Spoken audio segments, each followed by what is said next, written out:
میں ایک جملہ یہاں کہنا چاہوں گا، یہ لکھا گیا نا کتابوں میں کہ نبی کا خیال آئے تو نماز ٹوٹ جاتی ہے، یہ کہنے والوں نے کہا، لکھنے والوں نے لکھا۔ میں بات نہیں کرتا کہ کون تھا، کس نے لکھا، جس نے بھی لکھا کی کہ نبی کے خیال سے نماز ٹوٹتی ہے۔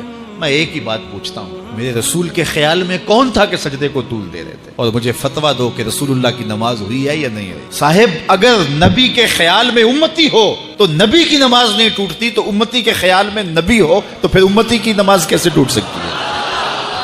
باقی رہی بات خیال کی، آؤ بخاری اٹھاؤ۔ حضرت کعب بن مالک رضی اللہ تعالیٰ عنہ، یہ کون سے صحابی ہیں جن کی بخشش کا اعلان، توبہ کا اعلان اللہ نے قرآن میں کیا؟ حضرت کعب بن مالک کہتے ہیں اصلیو قریبا منہ، جب میں کھڑا ہوتا حضور کے قریب ترین کھڑا ہوتا۔ کیوں قریب کھڑا ہوتا؟ فاسارقہ النظر، اس لیے کہ نماز بھی پڑھتا رہتا، چوری چوری حضور کی دید بھی کرتا رہتا۔ نماز بھی ہوتی رہتی، رخ مصطفیٰ کی دید بھی ہوتی رہتی۔